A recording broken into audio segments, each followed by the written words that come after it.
Hello and welcome to Trails Through Trails, the podcast where we play through the long-running Trails series chapter by chapter or half chapter by half chapter or a third of a chapter by a third of a chapter by a third of a chapter. It kind of really depends. I'm Lex. I use she, her pronouns. And I'm Matt. I use he, him. And today we are playing the final chapter of Trails in the Sky, second chapter up to the Axis Pillar. So the first part of the last chapter of second chapter. It doesn't get any less clumsy trying to figure out how to say that in a way that doesn't just sound like you're saying the word chapter 600 times. No. We point this out every episode. Saying it, we're playing it game by game, chunk by chunk, just doesn't roll off the tongue quite the same way. It's chunky like that. And this is a chunky chapter of game that we did just play to talk about this episode. It's true. It's been a week, and it has been a week. It has. What would we like to say about the week that has occurred? So I've had one of the worst weeks in recent memory, folks. I'll tell you my tale of woe. I got in a car accident Tuesday. I'm okay. Nothing's broken or cracked, but I am banged up. It was one of those really busy highway, a lot of people merging, pouring rain, that kind of thing. But I have a wicked little mark from where my necklace and seatbelt were. So that was a mess. But then, because this is really not my week, that night I was, like, dealing with the aftermath of it. But the next night, because my body was, like, sore, because, you know, the airbags went off that, I was like, I'm going to borrow some bath salts. Lovely. I never used them before, and I go in to get a bath, and I have an allergic reaction to the bath salts. Oh, my face just swells up in a bunch of hives. Oh, no. I'm like, are you fucking kidding me? That's awful. And then today, which is Saturday, so that happened Wednesday. Yeah. Today, I was like, oh, Blueprints is on sale on Steam. You know, I don't do great with first-person games, but I played Seance of Lake Manor recently, and that's in first-person, that was okay. So maybe something like that. Like, I can give it a try. It's on sale. It's like $20 Canadian. I was like, kind of an impulse buy. I played 20 minutes of it and get so motion sick, I almost throw up. And my body overheats, and I have to go sleep for 3 hours, and then I wake up 5 minutes before we're supposed to podcast and have to, like, text Matt, like, I can't podcast yet. I'm in bed. Am I awake? So that's been my week. So it's... Wow. I have come through trials and tribulations to be here. Yeah, that's a lot. I'm very sorry to hear about that. I'm glad you're okay. Thank you. Yeah, Matt does know about the car accident. That's why his reaction was muted. It's not that he's like, car accident, whatever. He knew already. Yeah, I'm just indifferent to your personal condition. Yeah, when it rains, it pours, right? Yeah. Eesh. Yeah. Woof. But what about you? I hope you had a better week than I did. What have you been up to? I mean, on a much smaller, more personally embarrassing scale, I did injure myself this week. Oh my god. I have naturally like a double jointed shoulder, so it's always been a bit weaker, so I have to be very careful about it. Sure. I pulled something in it recently, so I've been very carefully rehabilitating it. I was walking to the gym to do one of my very careful, gentle workouts when I scuffed a shoe, tripped on the curb, and in waving my arm to balance myself, made my shoulder worse. Somehow. Oh no! I was just like, whoa! And that was enough. And then I got to the gym, just kind of, whatever the equivalent of hobbling is with your shoulder. This was also the week that I was reminded that my birthday is coming up, so it's just nice to feel the passage of time. Oh yes, exactly. But outside of that, I have had a nicer time staying at home. I've been watching Pluribus, the new Apple TV series, which is very intriguing. Yeah, it's really interesting. It's like, overnight, the entire world becomes a hive mind, except for one lady. Oh, wow. The hive mind, they don't really use that term in the show, but in the like captions, descriptions for the episode, they call them the world, capitalized proper noun. Yeah. But the world will do anything to make Carol happy.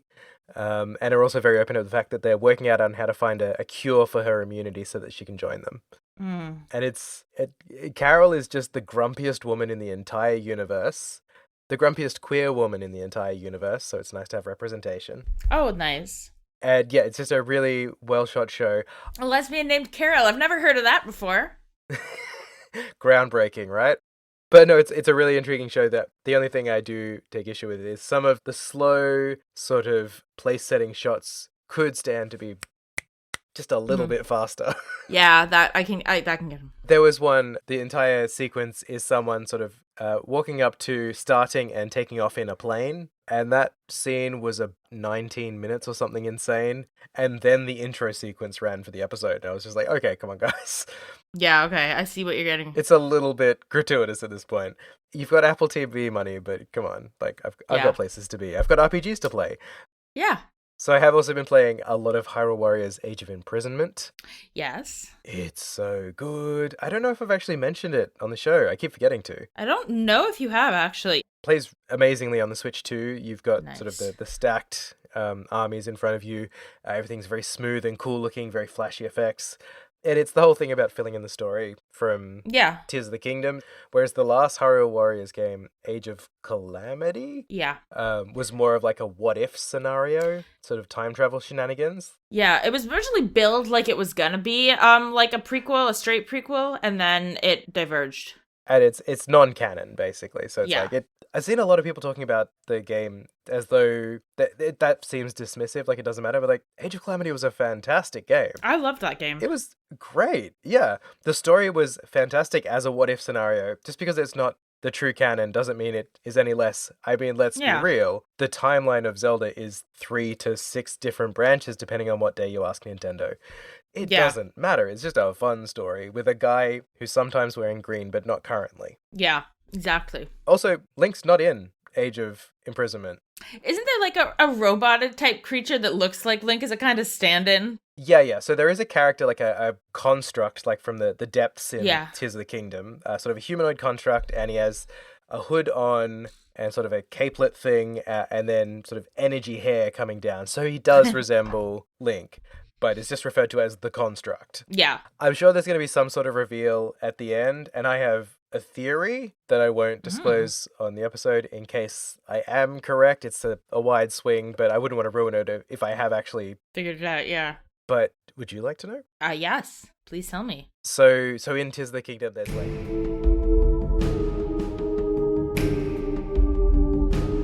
Because also, it can turn into a biplane, so...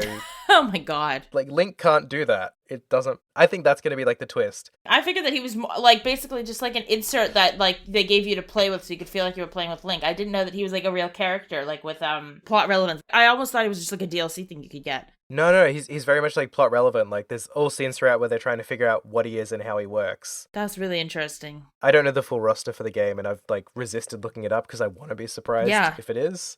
I've played or reviewed a handful of these Warriors games over the years, dating back to the original Fire Emblem Warriors, I think was the earliest one I played. All right, yeah. And yeah, it used to be like every single fight in those games was half an hour minimum. Yeah. And so it was just like such a slog every time. Whereas now, like the Zelda ones especially, some of the missions are only like 3 minutes. Yeah. You know, like 10, 15 minutes. And then the big story ones might be 30 minutes. And I'm sure like towards the end it'll get longer. But it's a lot easier to just like take a little snack of it instead of having to sit down for a whole meal. That is nice. Which...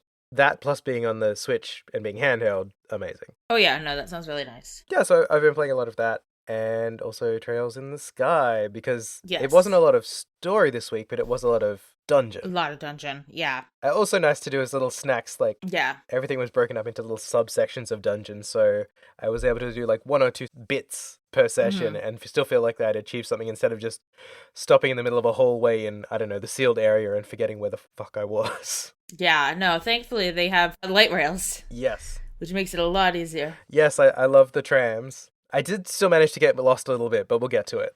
All right. But yeah, are we ready to dive into the episode? Let's dive in and start our exploration. Ready? All right, so we start off on the Arseille, having just left that whole Hawken Gate shebang, so to speak. Yep, dramatic send-off from Dad. And Julia is ordering the people to basically go right for the Flying City. And Mueller-Vander is at one of the, like, seats.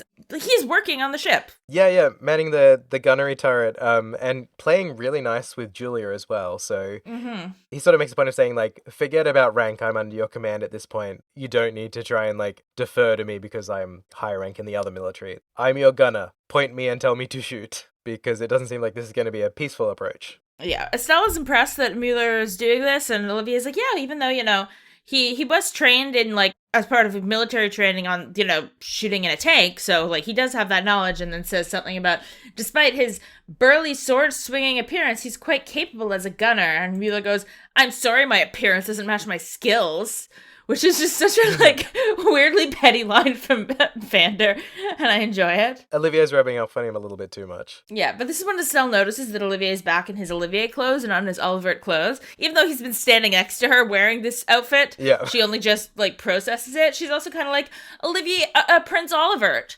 Like, she's clearly still a little, like, thrown off at, like, how do I address him now that we know all this stuff? Yeah, it was really generous of him to do a quick change so that they wouldn't have to do new battle animation sprites for him. Exactly. Joshua's like, yeah, I thought you were here as an Erebonian representative on the ship. And he's like, oh, that was just a ruse. And Cher's like, what would the people of Erebonia think? Olivia's like, I don't care. And wanders over to Niall and Dorothy, who are also on the ship. And is like, do you want a scandalous tell-all interview with me, the debaucherous Erebonian prince? Niall's like, wait, really? Really? And yeah, you can practically see his limp little cigarette stiffen in his mouth. Yeah, exactly. And Vander's like, please don't take a single word out of this idiot's mouth seriously, please. Pretend like every word is preceded by off the record.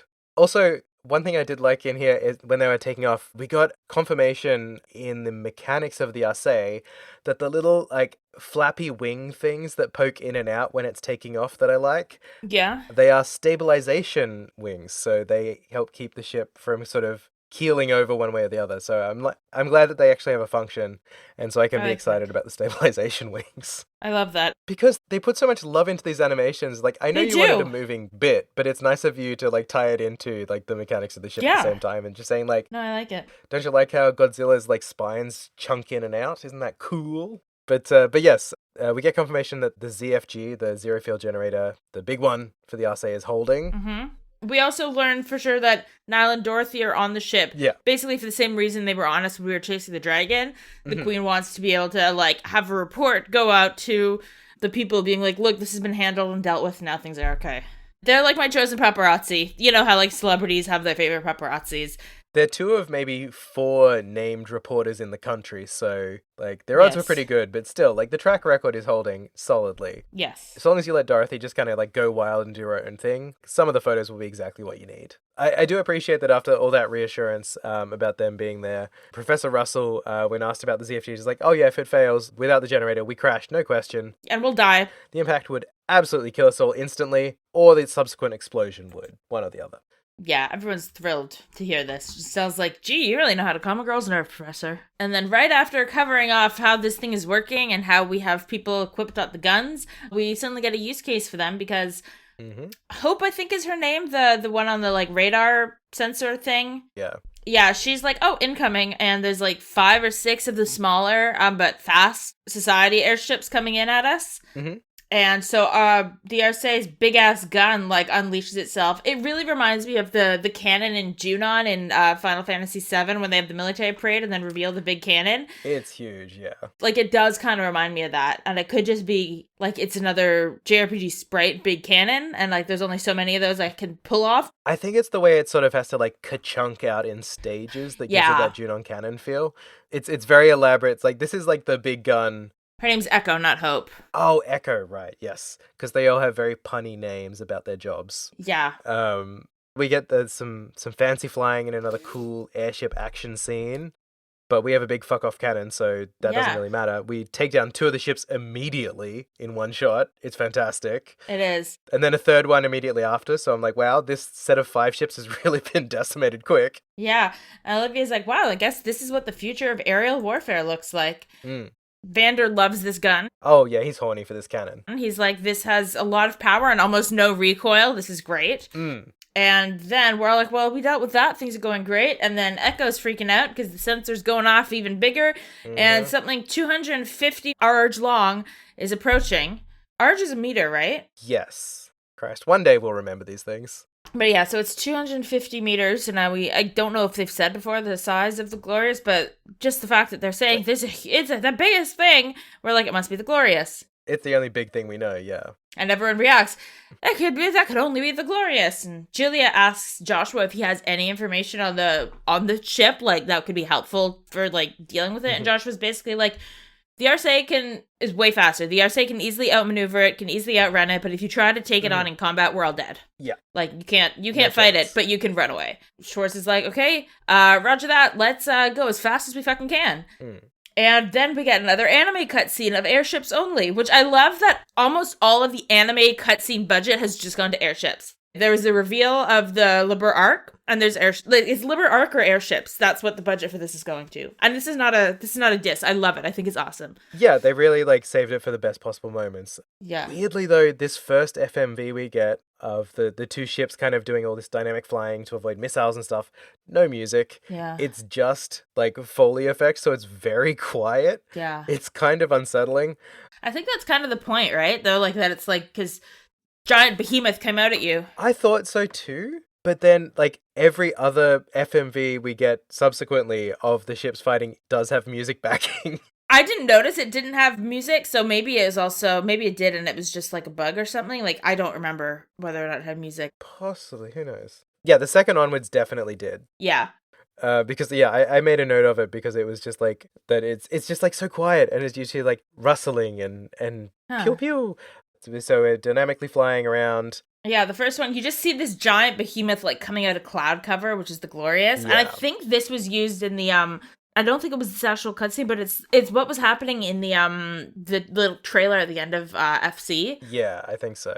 I don't remember if it's actually rendered like this or if that was like sprites, or I can't remember the details, but it's that. It seemed like it was like a beta version of the cutscene. It was definitely the same sort of like action sequence between the Glorious and the Arseille. Yep. And I think maybe there was another ship in the mix in the preview version. Maybe yeah. That version had the Capua ship, the Bobcat, in the mix as well, because they were flying at the Liber Ark also. Yeah. What distracted me is I just went through my screenshots and realized that I took a picture of one of the cannon turret thingies on top of the Glorious. It just looks like a red R2-D2. Oh, really? It just kind of like, not exactly, but that's all I could think when I first saw it. Here, I'll send you a screenshot. Oh my god, it does.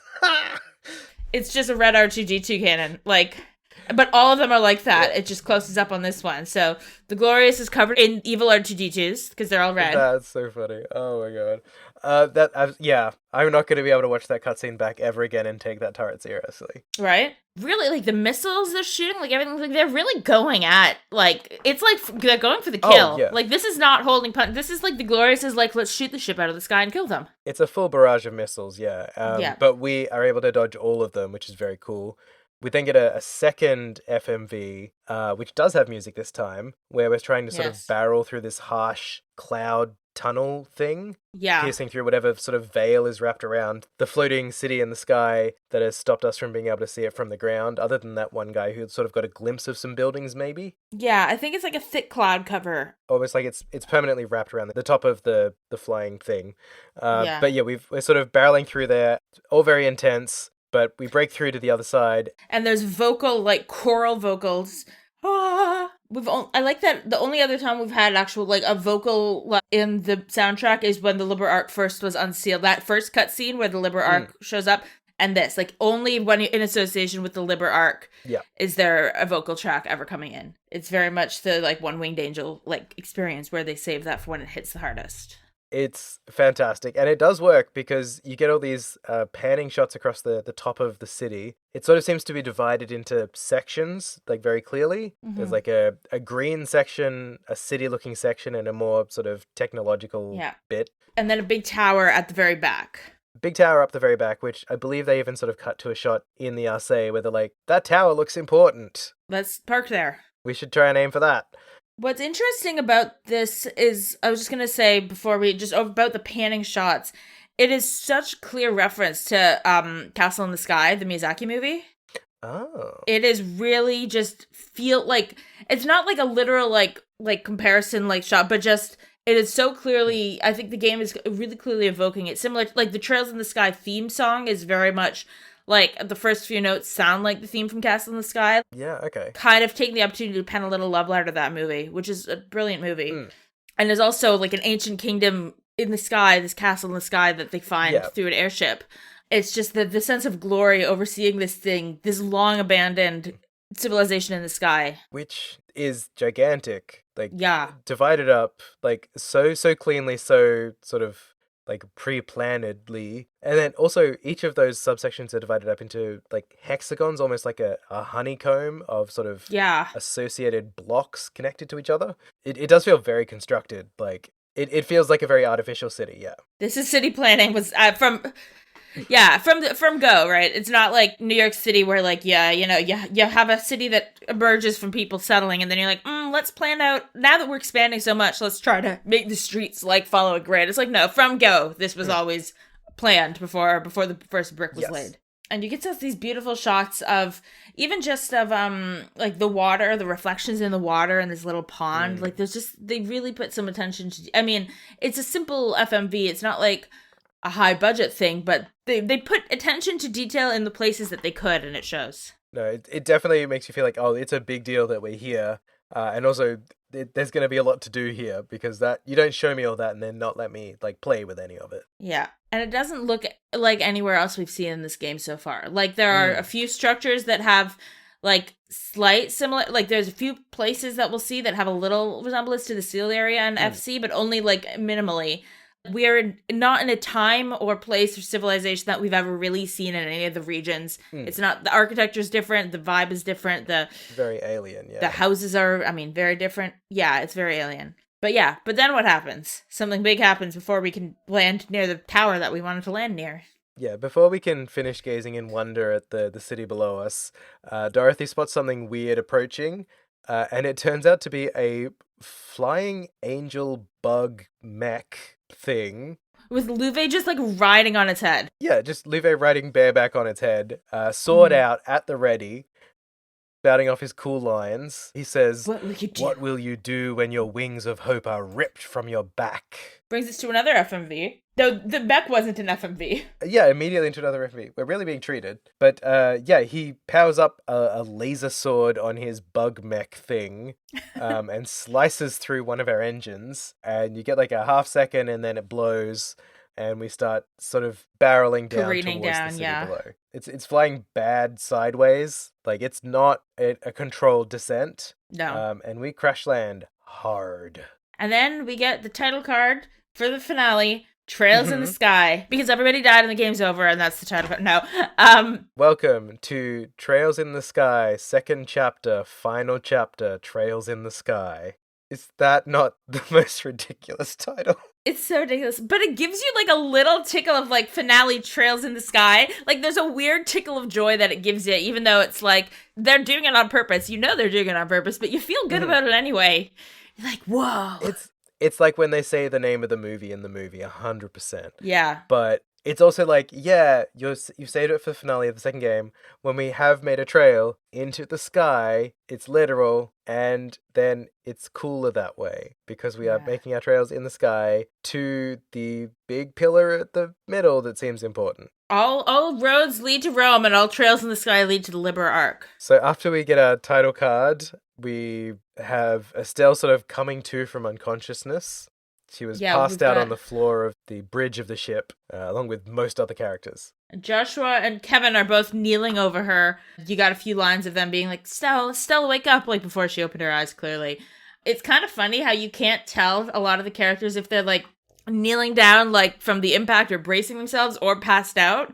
Like they have the same kind of spray position. Like so especially when you can't see the ones who have their back to you. It's a little ambiguous for just a second.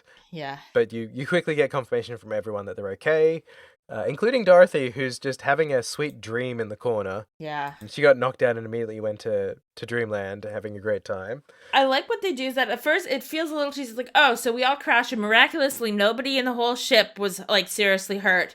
And they kind of say, wow, it's a miracle. And Julie's like, actually, he probably let us live. Like he could have, if he was trying to kill us, we would have died. Like we're alive because Louvet didn't actually try to kill us. And as fine as everyone is inside the ship, when we see a shot of the outside, we are teetering right on the very, very, very, very edge of the entire city, ready to fall back down into La Berle. Not great. So if it was a controlled landing to let us live, that was calculated down to the wire to really have the most impact. Yeah, and there's like debris from the ship scattered all around it too, like chunks have just kind of been falling off. Yeah, the ship's not looking great. We go outside to take a look at where we are. And it looks less like a city, more like a garden. The teen kind of figures out that it's more like a city park, but a huge city park, bigger than, like the city park is like bigger than you get the impression it's bigger than any of the cities we've been to in Liberl, right? Like, it's huge. This whole Liber Ark city is probably the size of Liberl. Like, given that we go to 3 neighborhoods and the amount of walking we do just to go to 3 places. Even just the scale of the maps is so much bigger. Like, yeah. Honestly, like, my poor little MacBook was chugging a little bit on some of these maps just because the scale girl. of them is so much bigger than any of the cities we've been. Like, yeah, you've got maps that are bigger than Bose or Rouen or anything else in one single screen, which is, really impressive for this game, which seemed to have such like a tight map focus early on. Obviously, they figured out how to get more and more out of it because, as we go on, we get even more sort of like cinematic shots of these maps, which is really cool to see. What Falcom's done is go, okay, the biggest we'll be able to pull off, and like I'm sure that they got better at it as they were developing it, but the biggest thing we can pull off in scope is going to be this. So let's start the game with a much smaller scope so that our best thing feels really big and really impactful once we're able to pull that off. Like, let's pull, rather than let's have all guns blazing from the beginning and then not have like any kind of increase in scope or scale or spectacle. Let's understand like what the top of our like capability is and then scale back so that we can create that, like create the crescendo. Even at the end of first chapter, like the sealed area felt so much bigger in scale compared to anything else we'd experienced. Absolutely. And you look at that compared to now some of the maps we're about to run through this episode, and it's nothing. So they really did kind of like hold the best for last, quite literally. Which also tracks because the sealed area we now know was built by like basically refugees or people like opposing the Liber Ark around the same time, like at the end of its stage, but like it was like a little dingy thing compared to the Liber Ark made after it, but also by people who didn't have all those resources. Like, it makes sense in retrospect that like it was huge compared to modern day, but it was tiny compared to the scale of like the ancient Sumerian civilization. The last thing we learned before we go inside to debrief is that the Glorious is docked basically exactly across the island from us, on the exact other end. Yeah, we're on the far eastern edge of the city, and the Glorious is on the far western side of the city. So we're about as far from it as we could be. Sieg has shown up, and he did some recon for us, so he could tell us that. So we go inside. Looks like the Arseille's damage looks worse than it is, according to Russell. The engines are okay. He says the flight field generator mostly just needs to be beaten furiously with a wrench. It's the finer systems that they need to work on, the stabilizers, which is how we learned about the stabilizers. But basically, the situation is that they could, like, kind of plow on forward if they needed to, okay? But they wouldn't be able to hover in place, because all the finer tuned things are a mess. So that's the kind of repair that they need to do. Yeah. Meanwhile, we also need to not just fix the airship, but, like, explore the city. Estelle very reasonably points out that they're really going to need a powered means of getting around the city because it's too big to walk the whole thing. Which, when someone who's used to who just yesterday walked the entire country is like, this is too big to walk, you're like, okay, this is huge. It's like, no, too much. So yes, we need to figure out some other way to get around the city. We need to figure out how to get around the city to get around the city more, and just kind of get a lay of the land, see what we've got to work with in case there's anything we can source to help repair the ship or find the society or whatever. The one nice thing going for us is that the shutdown phenomenon is not affecting the island. I guess, based on Kevin's theory that it was targeting foreign entities, now that we're in the city, we're not foreign to it, so it's not, like, focused on us anymore, I guess. So we don't need a ZFG to cast arts anymore. Thank God, because we were running out. Yeah. We decided the best way to approach this is to do similar to what we did in the sealed area back in the day, have, like, a single explore team, while the rest remain at home base, so they can sort of focus on repairing the ship and, healing any basic injuries that got accrued through the bad landing that we did. As we prep to leave, though, Joshua says he needs to do something real quick before we get going to help him sneak around again. Yeah, I need to prepare something. He's like, I need to go to the storeroom and prepare. And it's clear that we're all like, okay, but we let him have it. Estelle and whatever 2 party members you've got with you at that time leave the room, and somebody goes, my man, you were a dude of many talents, but lying ain't one of them.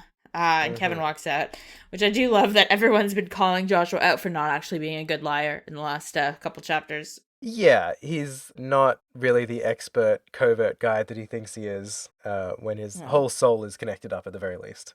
He's really struggling with lying to Estelle and has a hard time doing it and also feels really bad about it. Yeah, so it's all very mysterious, Joshua needs 30 minutes to do whatever this is with Father Kevin's assistance, who warns that if it backfires, it could mess him up badly.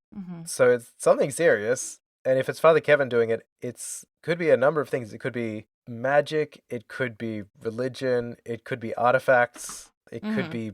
He's like, all priests are medical doctors, so it could be surgical. Yeah. There's a lot of things, yeah. My thought was maybe he has like a society tracker implanted or something that needs to be removed, but that wouldn't really hurt Estelle to have removed, so I'm not too sure. I think also, even this idea that it's about sneaking around, like, we don't know for sure if it really is about, if it has anything to do with stealth, or if it's something to help, or something to help him protect her, or whatever in a battle. Something to make him stronger, like anything like that. Joshua hears these warnings and replies, "Help me, Obi-Wan Kenobi, you're my only hope." He says, Father Kevin, please, you're the only one who can help. And Kevin's like, okay, you don't need to lay it on that much. You gotta go to the medical bay. And then we cut to Joshua joining the party again in the mess hall, and Estelle tells him he looks tired. And he goes, yeah, I just have to concentrate really hard. I wonder. But Estelle clearly is, like, not totally buying what he's putting down, but she's also she's not calling him on it, she's letting it lie. Yeah. Which also, I guess, shows that, this is a part of their dynamic going back. We know that she doesn't push him on the things that she clearly doesn't want to talk about, like, back with his whole, like, I want to ask you about my backstory, and one day you'll tell me when you're ready. But also, there's a certain amount of trust that, like, whatever secret he's keeping, he'll tell her eventually. He has a reason for it, and she's not going to push him. And she knows that pushing isn't going to is going to make things worse. So yeah, then we get the party, and we get to run around and talk to people if we want, or get going. Yeah, I did a little bit of a lap around just to see what everyone was up to. Things aren't looking great on the ship, like all the lights are out. Yeah. But folks are diligently working away in different spots around the ship, which is lovely to see. The first folks I found, though, were Niall and Dorothy on the front deck. Yes, me too. Niall's just saying, like, this all feels very Septarian Seven Treasures core to me. And we're like, have you missed the memo? Like, that's exactly what it is, dude. Like, you must have not been in all the meetings. I mean, he was with us on the roof when Weissman, in the first game, mentioned the Oriole to us. Yeah, people have been saying Oriole around him a lot. Surely someone has briefed him since then? You would hope. Meanwhile, Dorothy is just having a great time taking photos and says that really the only issue with, like, permanently living here on the floating city would just be, like, she doesn't have easy access to a Kodak store for new, like, film quartz.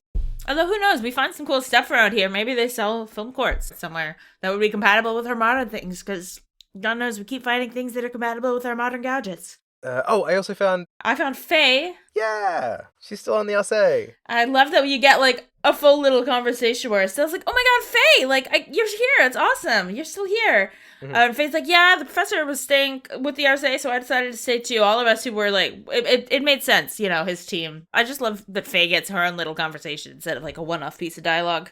She also mentions that, like, she and the rest of the engineers, like, took a vote and all decided to stay on the ship when we came on this mission, which is really lucky for us because we need major repairs, and having a whole team of engineers Thank God. Very convenient. Olivia's next to her, and he's like, wow, everybody has to go, like, pick up all this stuff. I guess I'll play a song for them to motivate them. Like, he is not thinking, how can I help? He's like, I'll play music to motivate the masses. That's really all he's got to contribute. I had Olivier in my party, though, so I got a little interaction with him and Mueller up on the bridge. I then added him to my party and got that, yeah. When you're talking to Mueller on the bridge, he basically asks you to take care of the jerk for him. And when he says this, Olivier sort of cries out about how it's just an excuse because he wants time with Julia to cheat on Olivier with. Mm-hmm. How could you allow yourself to be distracted by the allure of a woman even though you have me? Oh, Olivier. So jealous. Vander, if you talk to him again, says, please try to not get that idiot blown up too badly. A little is fine, though. Yeah, it's nice to have boundaries. You can blow him up a little. Julia also comments that they're sourcing like scrap and wreckage for the repairs. She does ask you to chip in if you can, which I thought meant there was going to be some sort of gameplay element to like finding materials or something, but there's just not. It's just flavor text. So don't feel like you need to be hunting down like, stacks of building materials around the city because there's none of that. The flight crew also mentioned that we have some bizarre orbal readings going on Yeah. all over the city, just like stuff they've never even seen before, as well as what seems to be encrypted Ouroboros transmissions going back and forth on the radio. Mm-hmm. Oh, I do love that the different party members are all busy around the ship as well. Yeah. So for the ones I didn't have in my party, Agate and Jen are outside looking at a detached wing with some other soldiers. Kevin's getting everything in order in the sick bay. Yep. And Tita and Shara are both working in the lab. I do love Shara. Every time you interact with her throughout sort of the course of the stuff we did this episode, she's sort of just like giving you a little update. She's like, yeah, like I'm just kind of doing whatever I can to help. At one point, she's like, I'm trying to help with making the lights work. Yeah. And then later you talk to her again and she says, well, the lights are fixed. Guess I got to find something else to do. Yeah.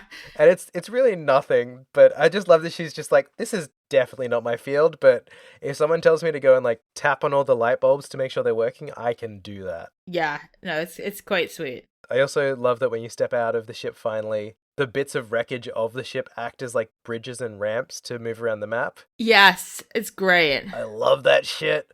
Oh, It's so so good. good. It was very exciting. And then I was like, oh no, as they get the ship working, I won't have my bridge anymore. How will I get back on? Oh no. But it turns out they thought of that, so it's okay.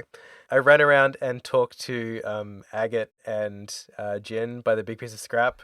It's like one of the big wings that's come off the ship or something. Agate's like, that's kind of friggin' big for a piece of scrap. And they want us to move it with our bare hands? Like, come on. Yeah. Meanwhile, Jin's just like, all right, let's do it. You guys can help if you want. There's something funny about it. About Haggett being like, okay, I'm the big burly guy, but I'm not that big burly guy. Yeah. The only person I didn't check on because I had her in my party straight away was Chloe. I'm assuming she would have just been standing on the bridge chatting with Julia, though. Yeah, I didn't talk to Chloe because I put her in my party before I went to talk to her. I thought about it, and then I was too lazy to go and switch that up. But then, then I headed off. You head down, you find, to the south, you get this nice close-up of some waterfalls. And then it pans out to what's called Park Block Calmare, or Calmare. Yeah, which is just this huge, impressive garden space. It's really pretty and just pristine. This is the thing that I started noticing immediately, is like visiting the ancient forgotten city is a pretty common thing in JRPGs, let's be real. Oh yeah, this is very much a call to like the City of the Ancients in Final Fantasy VII, that kind of thing. Like they're very much... But the distinction here is that, like, everything is pristine, brand new. Normally you're going through, like, the ruins of the city after it's been abandoned or whatever. Yeah. But this one's been stuck in another dimension and basically frozen in time. So when it comes back out, it's, like, spotless. It's exactly the, like, peak of what it was. Yes.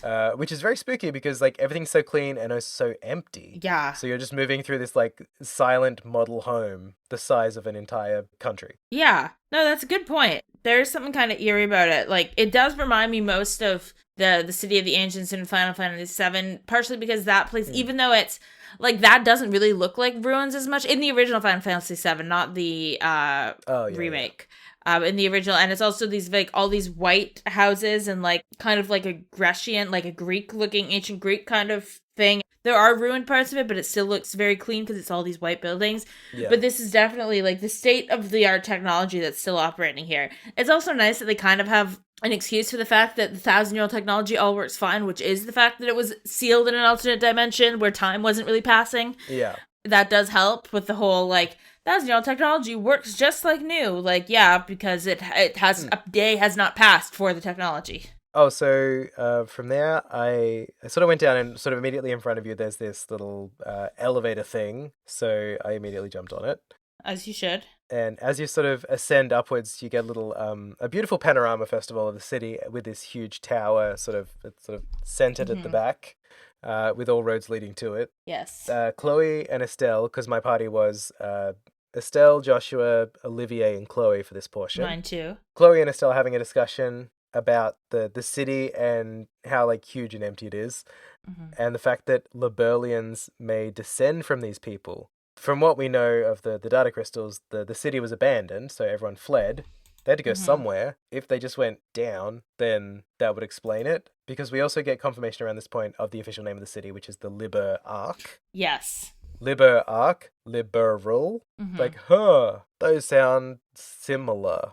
It's the same word, buddy. If they fled the city before it went to another dimension, they could have just been what formed the country of Liber.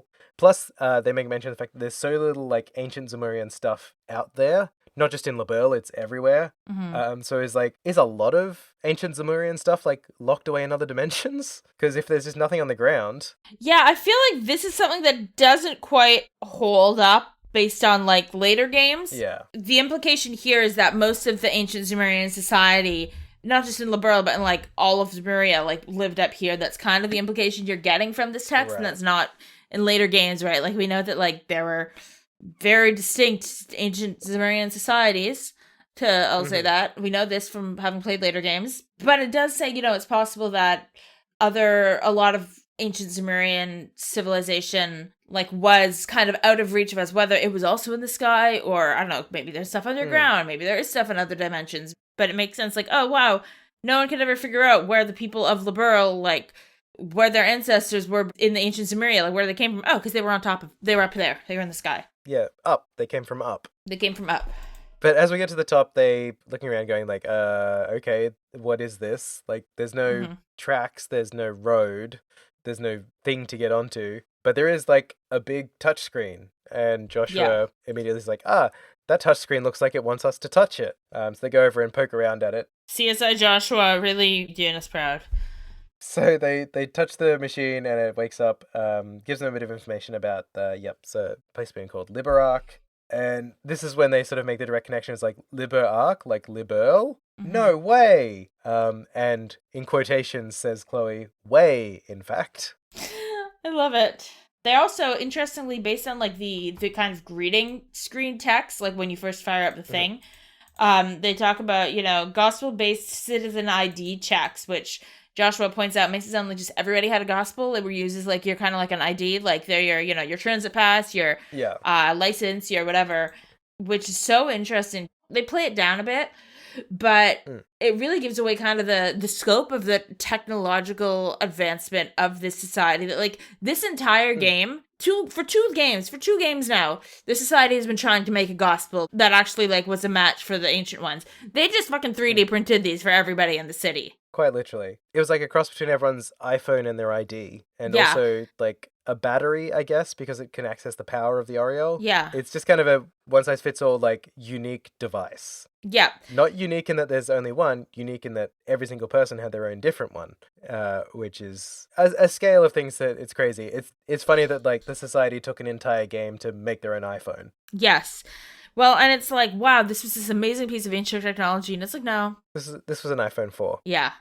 But, at the terminal, we find out pretty quickly that this is, like, a train station. It's part of the fast travel network for the city that we need to sort of get access to. This is how we're going to get around the city quicker than running across the entire thing on foot. The Halo rail. So we can light this first one up and a car pulls up, but until we activate another station, there's nowhere for it to go. Exactly. It's very Dark Souls rules. You've got to get to each of the like shortcuts and unlock them from the other side before you can use them. But it's still more fast travel than we've ever had in this game before. For sure. Even though, the animation when you use it sure isn't fast, even on Turbo. At least it's pretty. But yeah, it takes a while. It's, Trails, I love you so.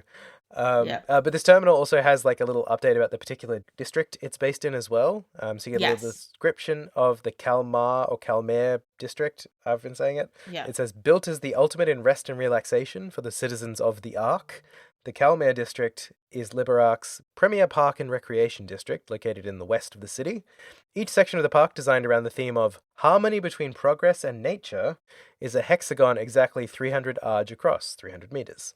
Calmare as a whole is made up of dozens of these hexagons, which, lines up with what we saw, kind of the beehive assembly of the city as we flew over the top. Exactly. So the other thing we can do, right, is there's a gate we can unlock that leads into the tunnels. Mm-hmm. We can activate the rail and we can unlock the gate, and the rail can't take us anywhere, so it's pretty clear the gate's where we have to go. Yeah. And these are basically some sort of underground tunnels connecting the different areas of the city. I don't know, is it meant to be implied that this would be a walkable path normally if you were just a citizen, or this is more like maintenance tunnels kind of vibes?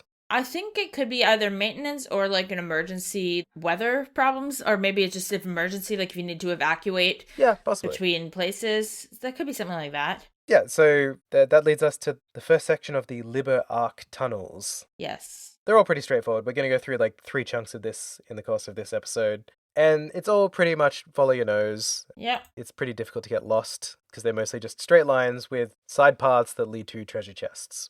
It looks a bit like the sealed area, but it's also got its own distinct visual identity. Like, the color scheme is totally different from the sealed area, right? It's all blue. Yeah, it definitely has the same sort of aesthetic notes in the way it's sort of like constructed, and yeah, you've got those sort of details that are somewhere between decoration and writing on the walls. You also see a lot of like signage in the different areas that use the same sort of script, so it seems to be writing of some kind. But it's a lot more lush and luxe than what we saw back in the sealed area. So yeah, it does feel like the sealed area, if those were the people who said no to the city and kind of dropped down to the ground, they were just working with the materials they had on hand instead of the... It was the DIY version of it, yeah. Yeah, so familiar architecture, just unfamiliar quality. Yeah. So yeah, I ran through here. There's a handful of chests. Some of them had some pretty good messages, I guess. A lot of repeats I was noticing, though. A lot of repeats. I think my theory is that, like, in the original game, some of the versions of this chest is empty were, like, it linked to the same text. Yeah. I think there was only a couple messages that are really worth mentioning on my end. I had, you can save the world, but you can't remember whether you've looted a chest once or not. Definitely a personal dig. I had, as you reach into the chest, the lid suddenly snaps down. It's eating you alive! Kidding. Oh, you should have seen the look on your face. Yeah, I can't remember if I've seen that one before this episode, or it's just that I saw it a couple of times during this episode, because it does recur in other spots. Yeah, there was a few of those, yeah. Oh, and the other one I liked was just a singular chest in a room by itself. The message is this your way of asking me out on a date? Yeah. Which I believe is a repeat from earlier in the game as well, actually. Like, pretty much all of these are starting to feel like repeats. Almost all of them are, yeah. But yeah, that was all I had for this first Liber Ark Tunnels section. And then as you're leaving, there's like a enemy mob that like jumps you. Because you have the cloak quartz, you kind of don't have to engage in any combat except the mandatory mobs and like any chest monsters. I did take off the cloak quartz for a bit because Chloe and Olivier were like way underleveled because they've been out of the party for a little while. So I let them grind a bit and then put the cloak back on. Yeah, same. They were rocketing up. Like, for me, fast. they were both at or around level 66. Same-ish. When I started, and when I started this section, Estelle and Joshua as kind of the bar to meet were at 80, 81, or maybe 79, 80, somewhere around there. Sounds about right. So yeah, like, just in the course of running through the tunnel and doing the whatever fights I ran into, I got them from 66 to 73 in like a handful of fights. They were getting like multiple level ups per battle. I think they both got their new S-craft by the end of this tunnel. Yes, everyone was getting them this episode. It was great. So Chloe has an attacking S-craft now, and Olivier, it's still an attacking S-craft like he had before. But Chloe's now got an attacking one, which she did not have before, so that's cool. Yeah, I do like that we're getting more variety as everyone sort of unlocks new S-crafts around the like 80 to 83 level. I think some in the earlier 70s, like Chloe and Olivier are in the 70s. Oh, Chloe, yeah, because she has fewer abilities overall. But then like Agate and Jin are around 80 or something, like yeah. Oh, I do have to call out one enemy type that I absolutely hated in this area. Yeah? The little meatball gremlins. What's their actual name? The dark lamps, yeah. They are so annoying. They're just like a little lump with a big mouth that has human teeth. Yep. And then too many limbs. Too many spindly little limbs. And they just look like meatballs to me. They're nasty. Nasty little guys. Don't like them. And they call allies, and they heal when they attack you, which is annoying. Neither is like kills you. Yeah. The fact that they can call allies is the most annoying part because they're kind of dodgy too. Like they dodge decently. Estelle and Joshua were taking them out in a single hit, which is lucky because for this entire run, maybe it was just something about the setups or like the particular enemy like damage resistances. Olivia and Chloe do like 0 damage if an attack. Doing nothing, yeah. Like I was lucky if they would hit like 50. It was insane. Yeah, no, they're doing nothing. I think it's a mix of this. Like, I think they just need to be doing arts, or like I'll use Olivier's impede craft if I need to impede, but not for damage. I was mostly just running up like CP, running through here and just letting Chloe and Olivier like level up like crazy. Yeah, same. Because I didn't really need to invest any time in grinding them up. No. Between just like basic battles and a surprisingly easy Shining Palm spot that I found. Yeah, no, there's a great Shining Palm spot later. When I change up my party, because I'll be changing up my party a lot between floors of the last dungeon area, I'll probably, when I bring a new party member in, I'll be like, do you have your final S-craft? No, let's go down and kill a shining palm. Let's find a couple. Mostly be Jin, I think. Oh, yeah, I haven't used him for a while. Because he's like a level or two away from his final S-craft. But yeah, then we emerge in the residential block Cradle. Yes. And this is where people lived. So there's like a handful of buildings you can explore here, which all have pretty basic furnishings, but you can tell there are homes because they have these weird sort of pod bed things. Yeah. And flat screen TVs. Yes. I was just going to say, right before we even look in the houses, Estelle's like wondering aloud, why would the residents ever abandon such a nice city? And we've gotten a lot of hints about things going very wrong by the end of the Liber Ark's tenure. I mean, maybe she didn't decode the data crystals, even though we did. Yeah, they're just waiting for the Capel to do its real work, which it does do throughout the course of this chapter as well. Yes. Also, everyone has treasure chests in their house. And, like, family computers that you have to stand in front of. There's no seats. Yes. Because there was one that I got, like, a recipe from. In another one, in a bar, it seemed like. I checked a terminal in the corner and it's like, you match up for the person who's ready to receive this delivery. And it was a Z data crystal. Yes. So I was like, all right, cool, great. I then was able to take it away and turn into Zemurian ore back at the first place. So I got 2 Zemurian ores now for 2 ultimate weapons. Yes. So you get the Z crystal, and then you have to take it to where? There's like a couple of steps. I think the first house has like a computer that's like check for packages or something, and when you first do it, it's like nothing for you. But then if you go and you've gotten this new data crystal Z, then it's like, okay, here's your Zemurian ore. And then you take it back to Russell, and he reads the data crystal for like schematics for weapons, and then he's like, okay, now I can 3D print new weapons with the Zemurian ore. And we have only two, but you can craft for any of your party members, not just Estelle or Joshua like the first game. Yes, though I still did Estelle and Joshua. Same, yeah. Because they're going to be in every fight, right? Exactly. And like, just cap them out with the best weapons possible. Yeah, I was very happy to do it because I did not get the chance last game. Yes. It was very satisfying. But after getting the final weapons for those two, I did go back and just loot all the chests in the bar and the houses. There were a couple good ones around here. There were. My favorite was the looters in Calvert aren't this desperate, which really hits because Matt and I know from the Calvert games that they don't have chest messages in Calvert. So no, when you're in Calvert, you're not double checking every chest. You're less desperate. You know what? They are that desperate. You just aren't registering the data because there's nothing to check. And that is sad to me. Yeah. The other one I meant to translate because it's in German. Oh, yes. I saw that one too, and I never translated that or anything. I'm just pulling up Google Translate. All right. Dann ist das Nunstuck Git und Lottermeier. Yo, good accent. Oh, thank you. Und das wurde die Lippe translate. Not from French. Okay, it's not getting all of these words. Okay, it's translated about half of it. Oh, it says, when is the Nunstuck Git and Slottermeier? So it's not translating that. Yes, by the way, that or the Flipperwald Gusput. It looks like it's Dutch. Oh, Dutch, not German? Okay. Google, you did not detect correctly. How about this piece and Slottermeier? Yes. I just Googled it. What have they got? So I Googled, now I'm finding people talking about the message, but not an answer to what it says. One person says that it says, my dog has no nose. How does he smell? Terrible. Like as a joke setup. Oh, it's a Monty Python reference. Oh, okay. So it doesn't have an actual translation, but it was from Monty Python. It was the funniest joke in the world, and they said it, but not translated. It's just kind of like nonsensical in German, but it's a Monty Python reference apparently. Oh, okay. Anyone who hears it promptly dies from laughter in the sketch. Oh, and then in the sketch, the joke is so funny that they weaponized the joke and deployed against Germany during World War II. Perfect. But yeah, I do appreciate that it's just like a niche Monty Python reference. Like, as that's funny, but it is a bit of a disappointment to try and Google something and not get an answer. Yeah, there you go.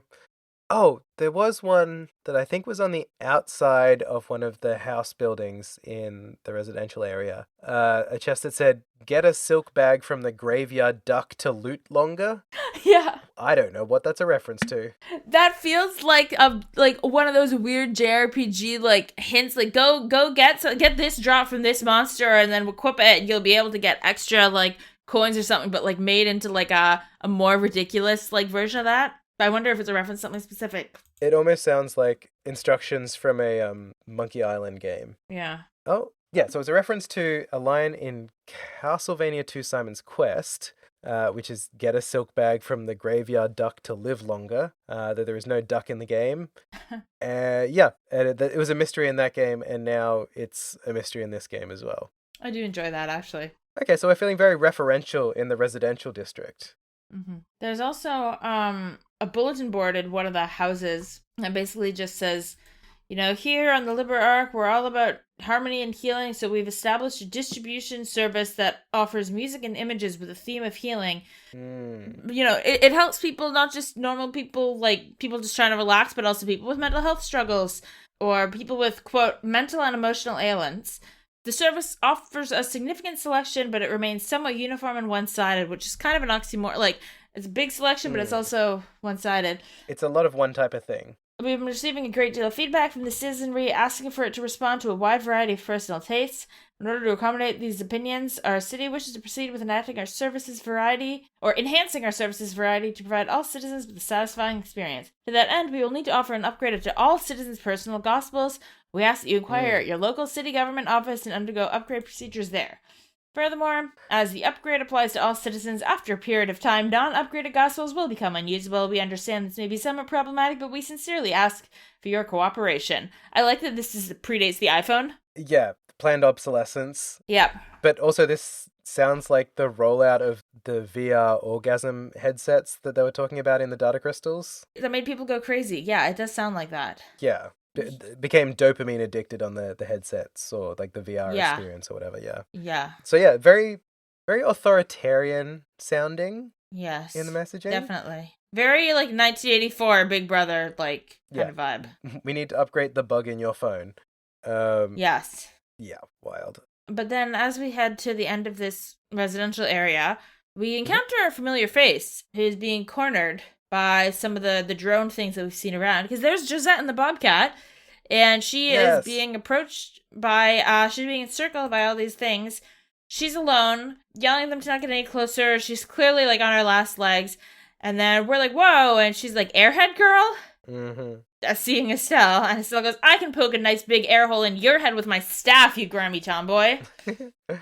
Oh, they'd never give up. And then everyone's like, okay, we need to fight first so we don't die. And we then are launched into battle with Josette is on the opposite side of all the enemies, and she's also got, like, less than half health. So you kind of got to heal her up and then take out the mobs. Yeah, luckily I had everyone at, like, 200 CP, so as usual started the battle by just wiping the field with Joshua. Very nice. And I can't remember if it was here or later in the chapter, but he did get his new S-Craft. Yeah, Phantom Raid.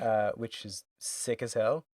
We jump in. The fight wasn't that hard, really. It's just a couple of the archaisms are a little bit durable, but they're not particularly tough. And then we catch up with Josette now that we fought them. And we're like, so what's going on? Where's your brothers? And Josette seems like she's going to start crying, trying to say her brothers. Even Estelle's like, whoa, what's wrong? Are you okay? And then Josette breaks in crying and rushes to hug Joshua. And everyone's like, oh my God. But Josette is just really upset and goes, this creeps took my family. What do I do? And we realize that her brothers were taken hostage by the society. Yeah, so they crash landed 3 days ago. The brothers were luring the enemy away to protect Josette and the Bobcat itself. And that's when they were captured, seemingly. So she's been by herself for a period of time. Yeah. But we decided to set our differences aside long enough to work together so we can help her rescue her brothers, because that is the right thing to do. Yep, and even as Estelle says, even if they're criminals themselves or they're being held illegally, they deserve bracer protection. Which I like, that it's part of the bracer code that being a criminal doesn't take away your human rights. Exactly. So I like that we get confirmation of that. Besides, we have some biscuits to grind with the society anyway. I love that she says biscuits to grind. That's Estelle again. Sure, Estelle. No wonder your cooking is so unique if you're grinding biscuits. Meanwhile, Joshua does not understand why these two don't get along. He's like, I don't know what it is with you two, but can't you try to get along? No. Chloe thinks to herself, you utter dunce. I have Chloe in my party. Estelle and Josette are both like, is he serious? Oh my God, he's serious. And they call a truce with each other because they're like, as a result of this, Joshua's like, I'm glad you're calling a truce, but Josette's like, we have bigger fish to fry than each other right now. And Josh was like, what bigger fish are you talking about? And they both smiled like, nothing, everything's great. And Josh was like, why do their smiles fill me with terror? Because you are wise. Yeah, but also a dunce. A wise dunce, 100%. Yes. So Josette joins the team. Yeah, you can add her to the party. We can add her to our party, which I did not. I did not. I got her in later. She still had, like, her health wasn't in very good shape. Yeah, it's like, have a rest. Let me, like, unlock the next fast travel stop first. Mm-hmm. So she's sort of directed to head back to the Arseille, where she can sort of assist with their repairs and stuff in the meantime. And she does know her way around an airship, so she's probably more helpful 100%. than Shara. God love her, but Shara has no idea what she's doing. Faye even says later, when I saw Faye, Faye was like, thanks for bringing someone useful. I didn't catch that line.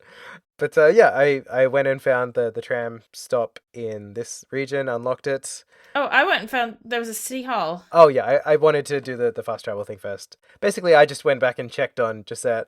I wanted to see what she was up to back at the base, but she was fine. Just like hanging out on the deck, like helping, so I came back. She's good.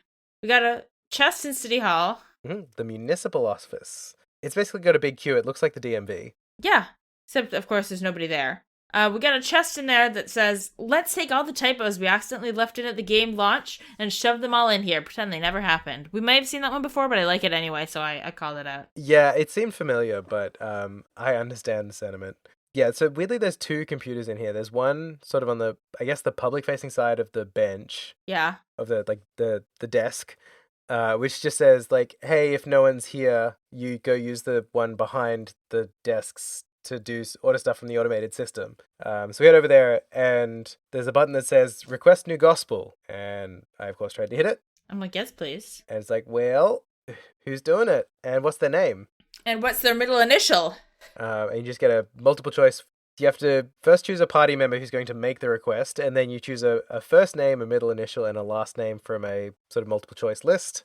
I'm assuming if you knew the answer ahead of time, you could fast track. I got confused a bit because when it was the middle initial, for some reason, I was thinking that it was like, choose like alphabetically what the last name is going to start with. Oh.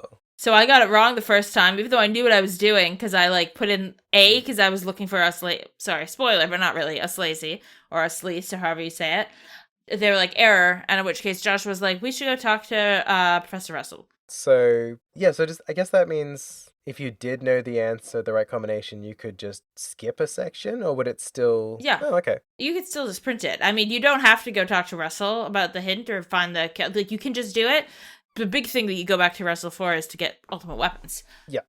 So I did make the trip back. Me too. Because I just picked at random. Also, the initial selector didn't work with my controller setup. Like, me neither. It did not work at all. I had to go and use touchscreen. I had to switch to mouse. Yeah, I had to use touchscreen as a mouse. Yeah. Back at the Arseille, we present the data crystal Z and the order of the professor, so he can make us the ultimate weapons. We already covered that. You only get 2 out of 9, so I guess each repeat playthrough you could get 2 more. That's still 5 playthroughs to kid out everybody. Mm-hmm. That's insane. We also ask him if he knows the names of anybody who lived on Liber Ark, and he's like, oh, well, you can check the data crystals that the Capel translated from way back in Chapter 7. And it started decrypting some of them, whereas before it said it was going to. Like, half of them are decrypted. I didn't actually check them. I didn't either.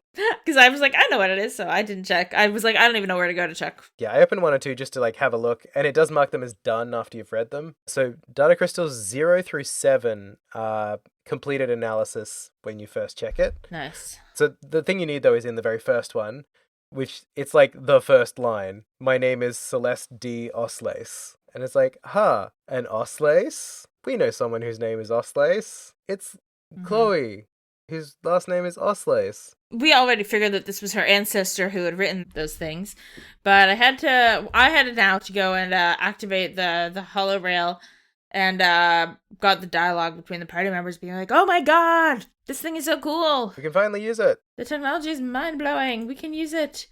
So I then got on the light rail. I do like the pun of the light rail. It's literally, I don't think we said, literally made of light. The rails, like it looks like. They call it the halo rail, but... It's similar sort of like light projections to the stuff that came off of the Liber Ark when it first appeared. Mm-hmm. Like feathery type light stuff. It's that same sort of material, I guess.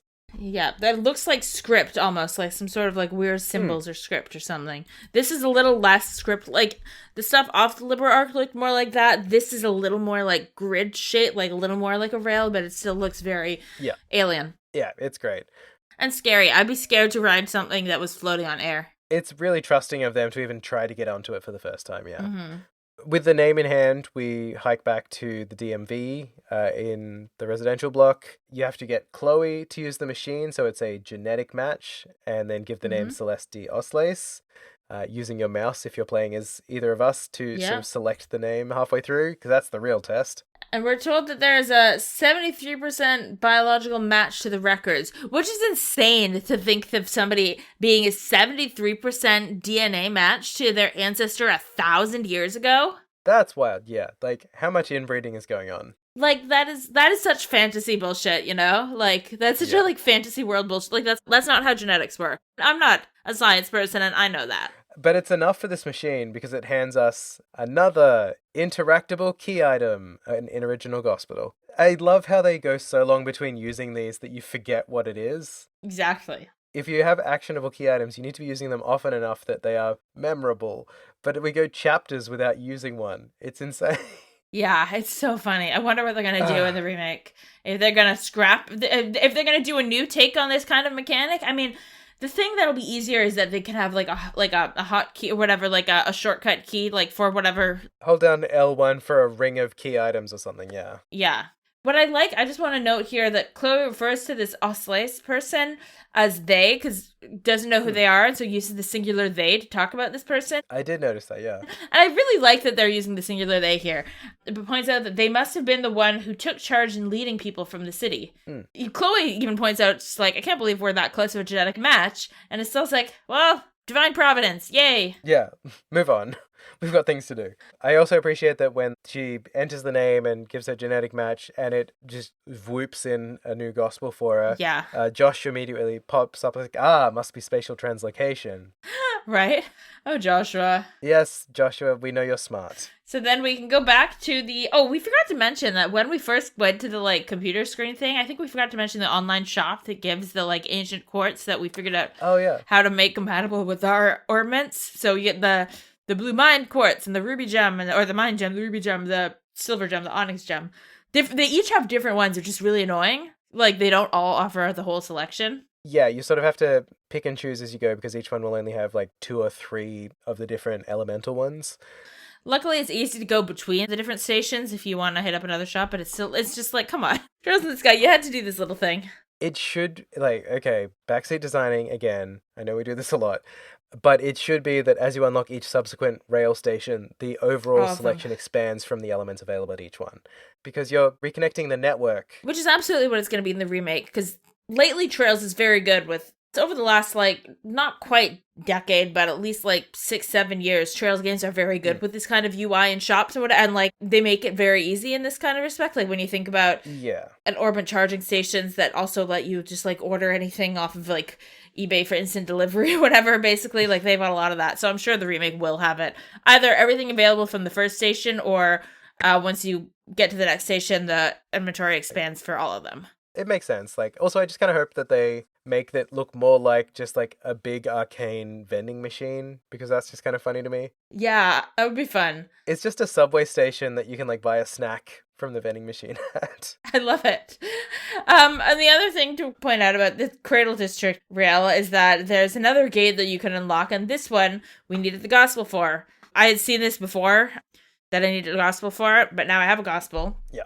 But you have to use the interactable item thing. You can't just, like, if you select it, they're like, wow, I wonder, maybe we should use it while standing right in front of it. So you have to go into the menu and pick it and use it. And then the gospel does its weird blacklight thing, and then it opens. So this gets us into Liber Ark Tunnels 2, which is the spot where I found my great Shining Palm spot. I don't know if it's the same one you had, because I know there's... Oh, mine was in 3. I know of that one. I just didn't get it to work for me. Got it. So, again, it's just some tunnels. It's a fairly straight line. There's some chests along the way. The only chest I noticed in this section was one that said, hey, you. Yeah, you. Stop reading all these chest messages and get on with playing the game. That was such a call out.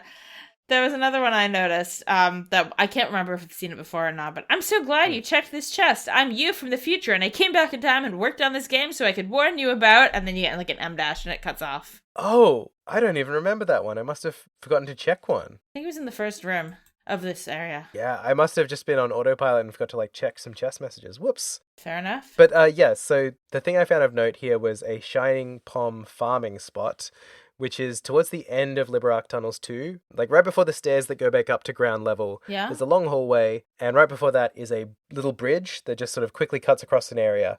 And on that bridge is one of the sort of ice cream cone drill looking guys, the little floating spinny dudes, the weather seeds, I think they're called. Weather seeds, yeah. Yeah, so that fight will occasionally spawn an instance where it's just one weather seed and one shining pom. Ooh. The shining pom was weighted enough that it was giving my sort of lacking behind party members 2 levels up per battle. Oh, nice. And so, because he's on this bridge, it's a very short space. You can very quickly run to the extremities of the screen to sort of reset the battle. Oh, that's really nice. If you sort of go up to fight it.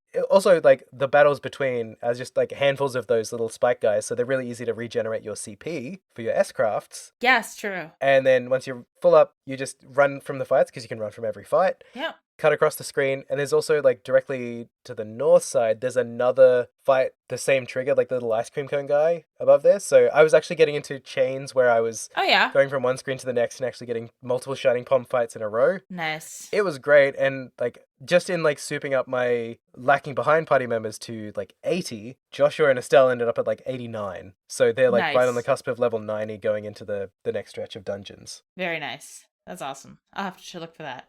It was great for catching up with party members, so I highly recommend it. Perfect. Then I don't have anything else to say about Liber Ark Tunnels 2, did you? No, that was literally it. Like, the only thing of note was the shining poms to me.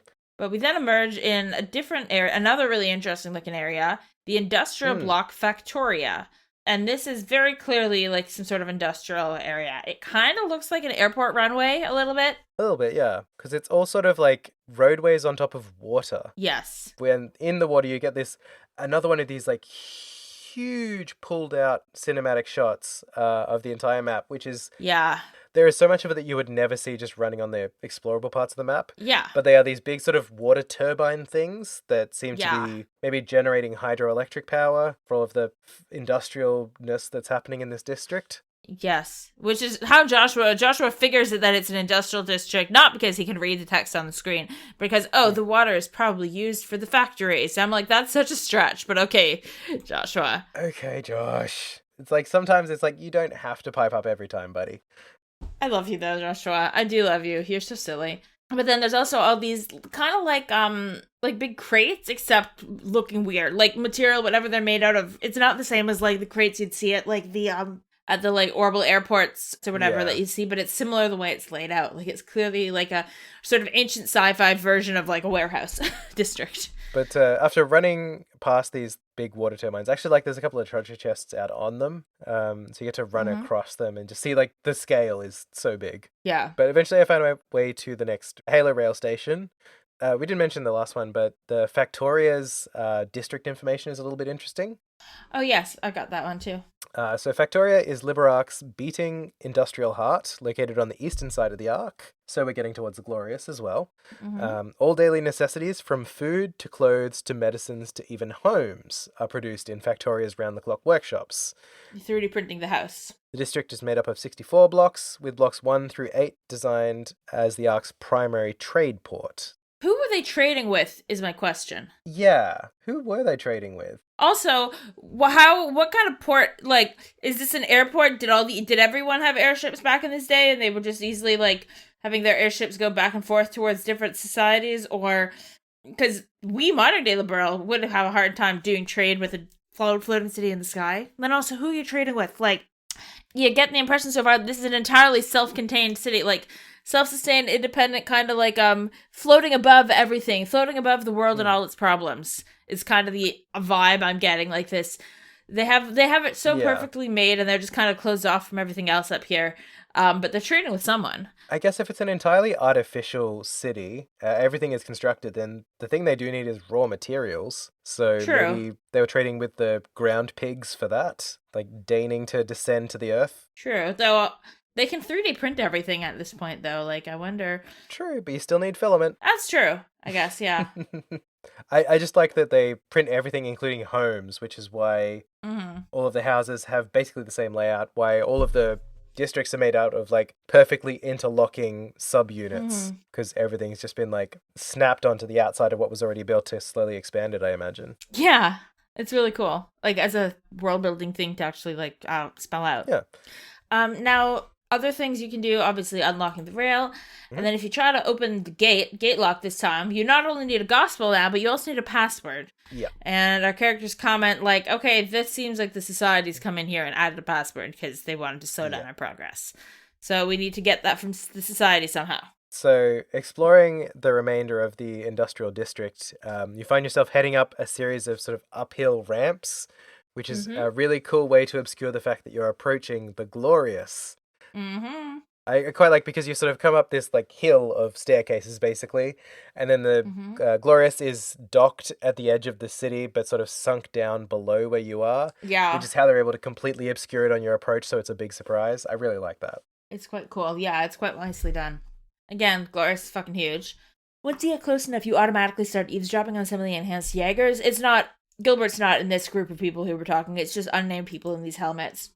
Basically saying that the professor and the enforcers have all headed out together. So none of them are on the Glorious. They're kind of like, we're just standing around like there's kind of nothing for us to do. And then when you pan back to your gang, we're like, okay, well, it looks like if we're going to attack the Glorious to try and get the hostages, this would be the best time. And Estelle of all people is when he says, yeah, I'm all for it, but we should get Josette to be part of this. Yeah. And kind of everyone else is like, oh, really? Like, wow, Estelle. Like, the fact that Estelle is like, yeah, Josette's going to be useful in combat, and it's only right. Like, she wants to be part of rescuing her brothers. We shouldn't leave her out of this. And I love just as a showcase that, like, Estelle is just, like, such a good person. Like, even though she can't stand Josette, she's like, Josette's good in combat, and Josette deserves to be part of this. It's important. Of course. So I imagine that if you try to proceed without her, the game just won't let you. I didn't actually try. I didn't try, honestly, but it does seem that way. No, I did the right thing. I made my way back to the Arseille, brought Josette along with me this time. Love using the diegetic fast travel. Like, I love that the game is like, the only time you can get fast travel is if it's diegetic, is because there's a subway system you're using. You're not doing it from like a map. It's like you're going to the subway and picking a station to go to. Still gonna make it slightly difficult. It's so Trails in the Sky. I was gonna say so Trails, but later Trails games have much more robust fast travel. But Trails in the Sky is so committed to not having fast travel. Yeah. It's so committed to, like, you can only go somewhere without walking the whole distance if there is a subway station and you have to walk through the subway station and get on and pick your spot and then watch the animation. And only when the world is ending. Yes. After recruiting Josette to the party, made back to the Glorious, just smacked up the guards out front. I love that you run up and they're like, what? But you were on the other side of the place. How did you get here? And Estelle's line is just, they're called legs. You might have heard of them. And they just whacks them. And then we get this nice shot, like, kind of from a distance of the four of us running onto the ship. And Agate is with me at this point, and he's just like, what the hell does the ship need an interior like this for? And we're like, okay, well, where could they be kept? And Estelle's like, well, maybe they're kept where I was kept, you know? There's, like, weirdly nice prisons, though. And Josh was like, you were in a guest room, Estelle. That's not the prisons. There is a brig. You were just being kept in a cushy guest room. They just happened to lock the door. Yeah. So he's like, I do know where the brig is, though. Downstairs somewhere. Yeah. Oh, there is one chest I want to call out. It's so dumb. Was returning here another ... and then in all caps, bright idea. Yeah, I got that one as well. There's like a lot of chests here, but a lot of repeat messages or just ones that are kind of the same thing on a theme. Yeah. But what was the other one I saw? Orb mints. Keeping your breath fresher, longer. I think we saw that in Cornelia Tower. Yeah, it sounded familiar. But yeah, as you're sort of moving through, basically the idea is that all the laser grids that were up last time aren't up anymore. Yeah. So the main thoroughfare through each of the maps that we couldn't access at all the first time around is now sort of a path. They don't do a good job of communicating that, though. They don't. Because Joshua says, oh, go down this path, and then there's like a downward staircase, which I did, and then I got lost in the maze of all the areas I'd already been through. Oh, yeah. So it honestly would have been helpful if like the lasers had just been inverted and blocked off the parts I went to last time. Yeah. I understand that they want it still be open because if you hadn't gone through and scoured for all the treasure chests, you could do it at this point. Yeah. But I honestly got a bit turned around before I realized where I was going. At which point, it's a pretty straight shot. It's just a series of side rooms that have like 2 to 6 treasure chests in them. There's so many. Mostly just healing items. Yeah. And then like one weapon per room. Hit a few mandatory fights. Yes, a couple of new sort of endgamey type weapons for all of the non-Estelle and Joshua's in my party. Yes. And then we get down some stairs and we go down to the brig, where there's like a computer terminal that's powering some sort of like red energy barrier, it seems like, and the prisoners are all behind the barrier. And so Gisette's like, Kyle, Dawn, and they're like, Gisette, you were supposed to escape, which is kind of funny that Kyle is getting on Gisette's case, like about like how we didn't want you, we wanted to keep the enemies away from here. You weren't supposed to, like, what was she supposed to do? The airship is broken. She's stranded on an abandoned island in the ancient fortress with no way of getting anywhere else. Yes, surrounded by monsters. Like, where else was she supposed to go? She can't get to safety. Yeah, there's no options. So they have a little fight, and it's like, well, I didn't know you didn't care that much. Well, I do. It's actually kind of sweet. Like, Gisette's like, maybe I was safe, but I was all alone. Like, I'd rather have just all met the goddess all together than have been thinking I was alone and you two were dead. And Kyle's like, well, maybe I don't want my little sister to meet the goddess just yet. And he's like, you should just worry about yourself, Gisette. And there's something Gisette says here that I like, because I think it actually ties into the themes of the whole game. She goes, but I am worrying about myself. Why do you think you have nothing to do with me? What do you think would happen to me if you... And she trails off, but it's clear what she means. And I feel like this is so reflective of, like, the dynamic with Estelle and Joshua. This idea that, like, I'm leaving you for your own protection, for your own well-being. Well, it's not my well-being to lose somebody who's important to me. I feel like it's just kind of repeating a variation on that same theme. Like, you know, why do you think you have nothing to do with me? I feel like there's a lot of the relationships we have with people are part of our own well-being, right? It's not just like every man for himself, no man's an island. Yeah, cutting ties doesn't like just erase all feelings about the situation. Like, it hurts, actually, in fact. Yeah. And then John points out very logically, come on, you two, this might be the worst possible phase to have a fight. Yeah, let's get going. So we switch topics to how do we get rid of these energy barriers. Estelle, I thought, actually was really thinking with her head. She suggests, like, what if we blow up these, like, mechanical projector thingies down the bottom? Yeah. Would that damage the energy field? Great thinking, Estelle. Yeah. Joshua says no, somehow the energy barrier would maintain itself after that, so that wouldn't work. And it would bring everyone down on their heads, I think he mentions. Yeah. Dangerous. They're like, all right, cool. So this terminal needs a keycard. We need to find a keycard. Joshua needs to explain what a keycard is. Yep. And then we have to set off to find one. I'm pretty sure we have used keycards to get through dungeons before. Yeah, it wouldn't be the first time. I got this society base, but okay. I think Don says something about like, you guys keep a leash on our little sister. Make sure she stays out of harm. Yeah. Gisette, I didn't catch the line exactly, but she like says something catty back, and Estelle responds with like, I can tie an actual leash around you, you know. That's kinky, Estelle. Yeah, it's just like they're so antagonistic toward each other, and it does sort of shift a little bit later in the chapter, which I really enjoy. Yeah. Yeah, we continue moving through the ship trying to find this keycard. Joshua says we need to go to the forecastle. Yes. Which is the top bit, I guess, which meant finding out how to get there. Luckily, despite all the options given to you, it's pretty much just a straight line. Go to the end of that big hallway you're on, get an elevator, cut across the deck of the ship, and then back down. There's like a mandatory mob that shows up, but they're just like regular monsters. Yeah, we get a couple of them scattered throughout here, just as you're sort of moving from one area to the next generally. Yep. But then you get to the top part of the ship, the forecastle, and in one of the rooms on the south side, where Estelle was kept on the north side, you find it just in the corner of someone's bedroom in a treasure chest. Which is like, okay, I guess that's where you find a keycard. Joshua, it is funny that Joshua's like, I know this is where we'll find keycards, and it's just in somebody's room. Yeah.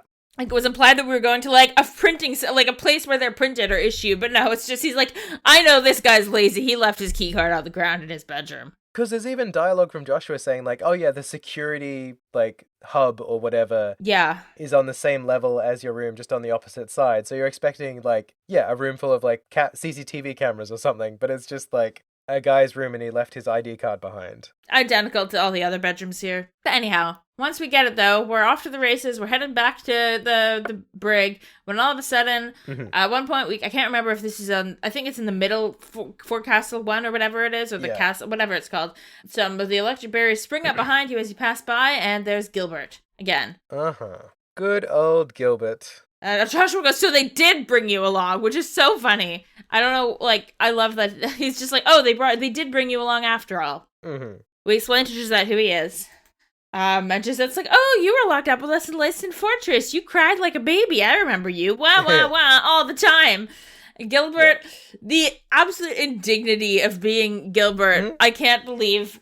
It's insane to think that you would not have given up and tried to turn over a new leaf after just the amount of humiliation you suffer. Like, clearly this path in life does not work for you at all, Gilbert. No, buddy. So he decides he's going to prove himself once and for all. He's the new Gilbert, which I think in the fight he's even labeled as New Gilbert. Oh my god, is he? I didn't even notice that. I'm pretty sure, yeah.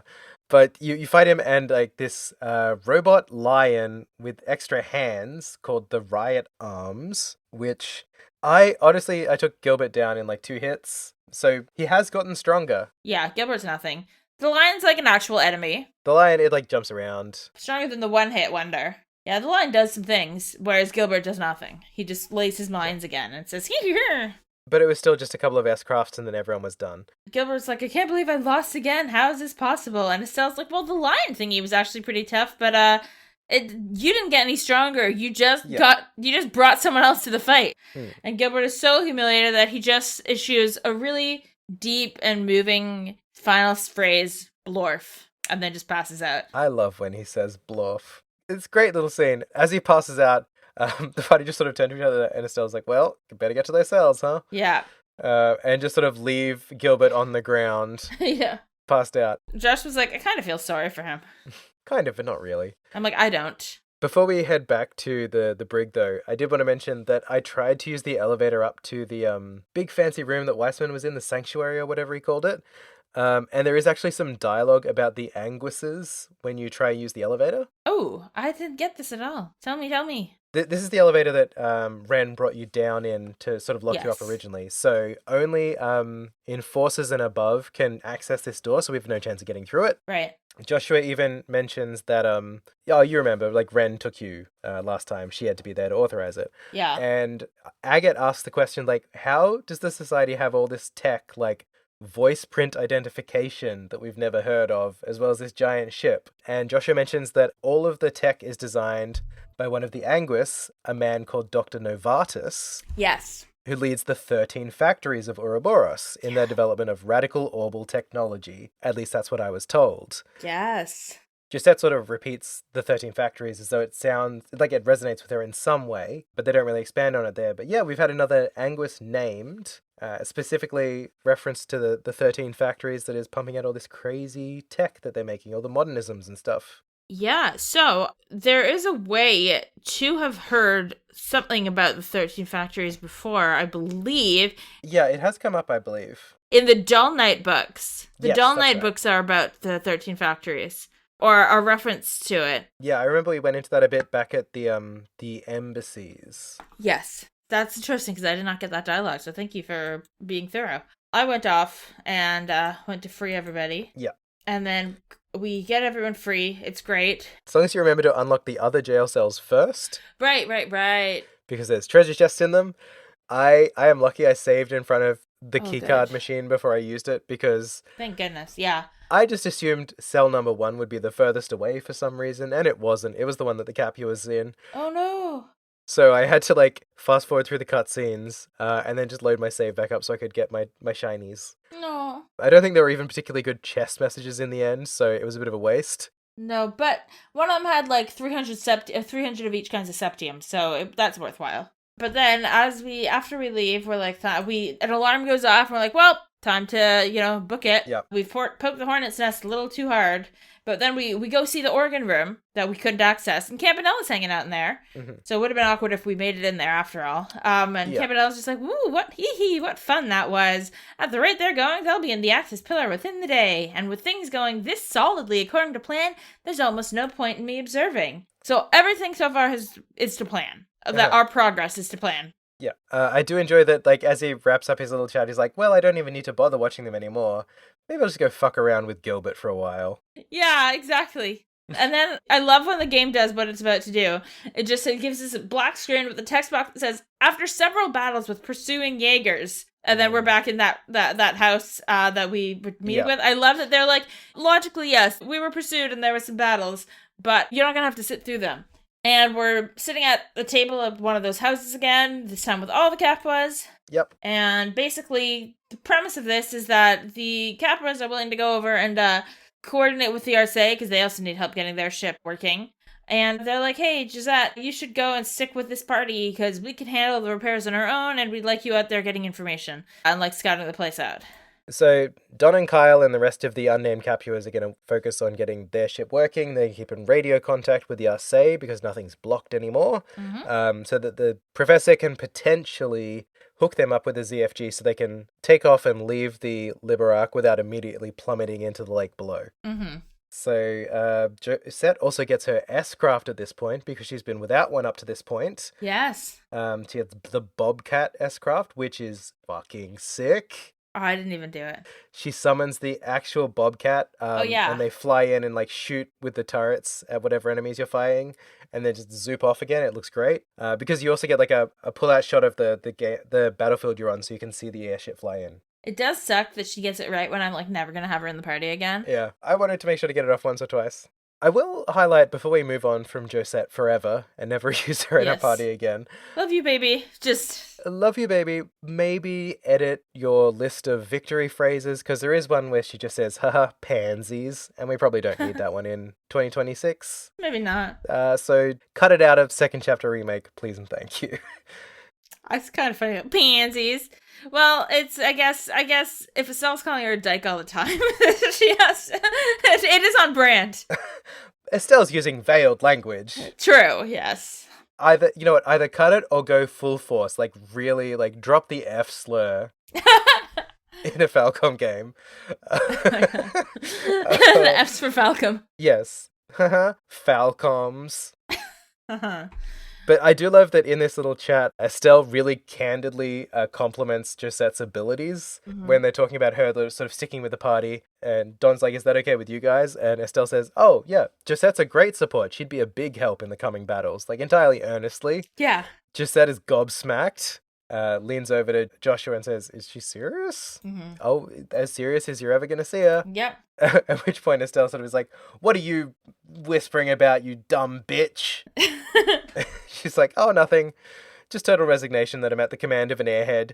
But I noticed at this point she's no longer got her like angry fighting face on. Yeah. It's like fight eyebrows, but she's smiling. So yeah, you can see there's been a pivot in her head. She's like, oh yeah, so like we have playfully antagonistic energy. Yeah. But you're not actually a bad person because you've just like, oh yeah, like despite any sort of drama, you are a worthwhile and valued member of this team and you really do contribute in a meaningful way. Now get out of my way, you dumb dyke. After that line, Estelle goes, how about I order you off the edge of the island then? Which, for some reason, I read as vote you off the island for a second. And I was imagining Trails of the Sky Survivor. Well, she's going to get voted off the team right after this because we have, I'm sorry, Josette, much more rounded party members. You're just kind of a pale imitation of Chloe as far as the cast is concerned. Yeah. But then we can also go chat with Kyle, who has overheard a password, luckily for us. Well, he's heard the word Orpheus. And then you get a BP question, even though there's no more BP to get. But you can ask if it's, what could the mystery word be? And the options are the name of the factory district, the proper name for the Gospels, or the password for the terminal. Obviously, it's the password. I wonder why Orpheus. Like, I was trying to think of, like, how the myth of Orpheus could be, like, how you could tie that to anything that's happening here. If you wanted to, like, talk about Joshua and Estelle and be like, she's, like, a successful Orpheus, like, she walked into hell and led him out without looking back, and, like, you could kind of draw a parallel there, but that's a real reach. But I'm like, that's the closest I could think. The other one is that, like, Olivia is a good musician, like Orpheus. It's one of those two, probably. Yeah.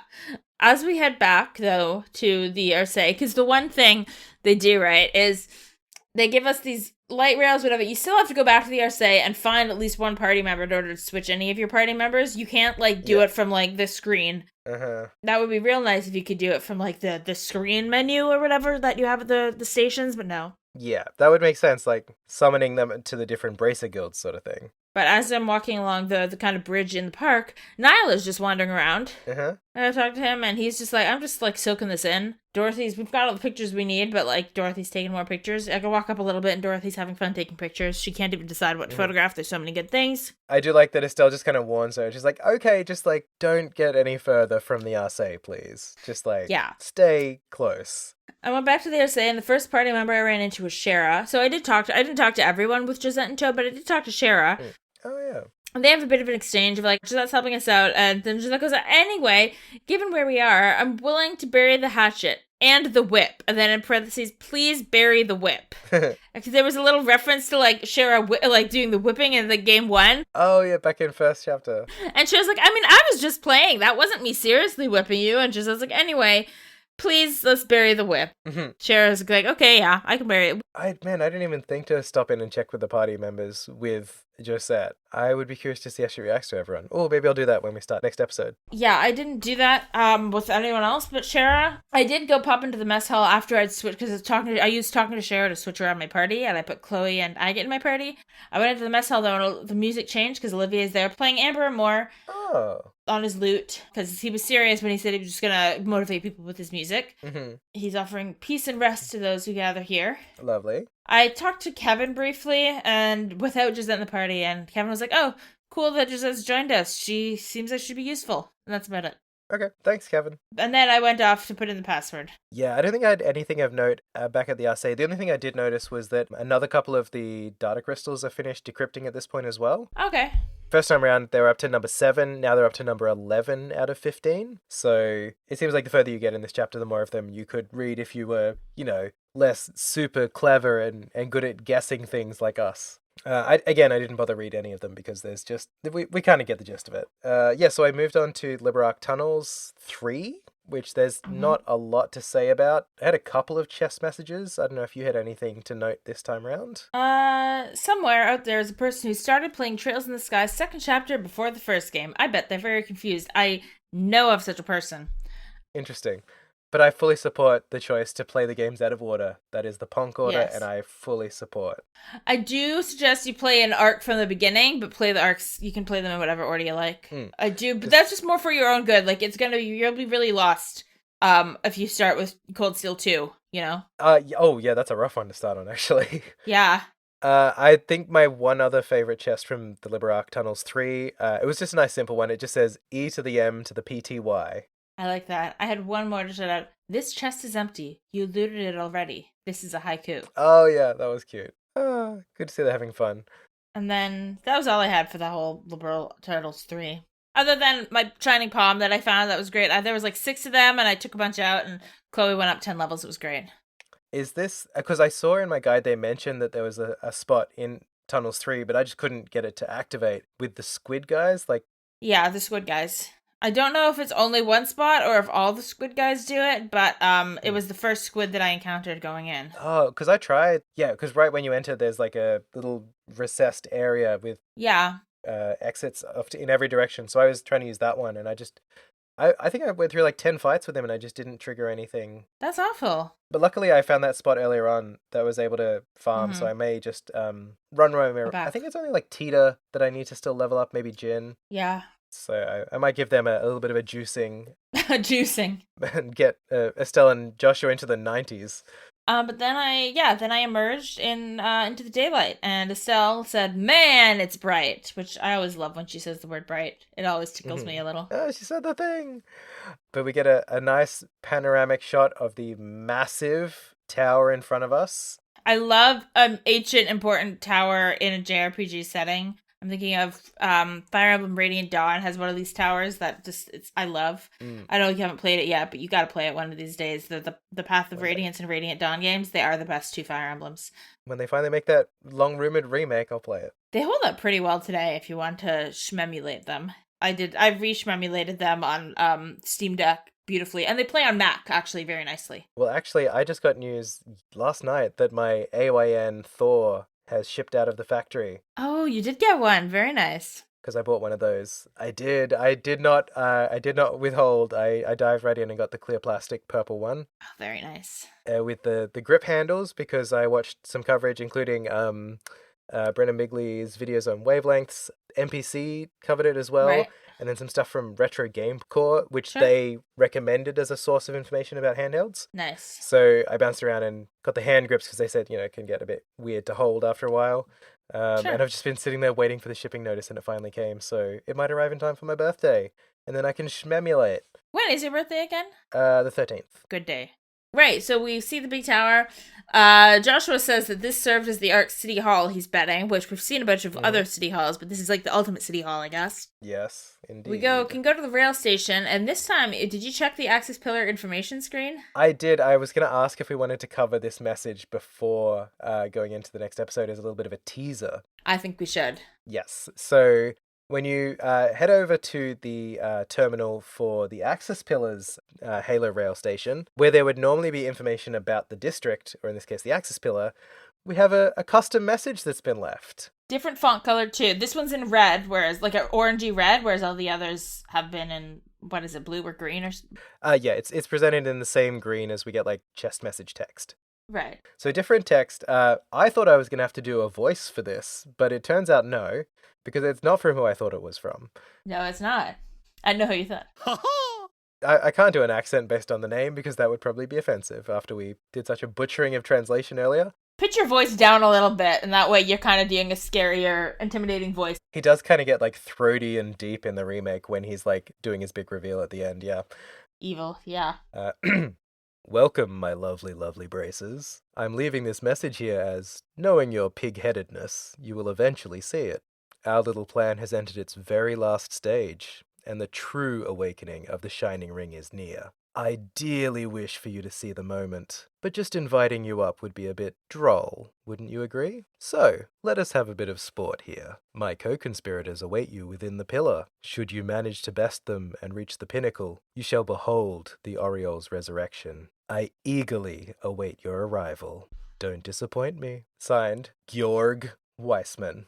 XOXO Gossip Georg.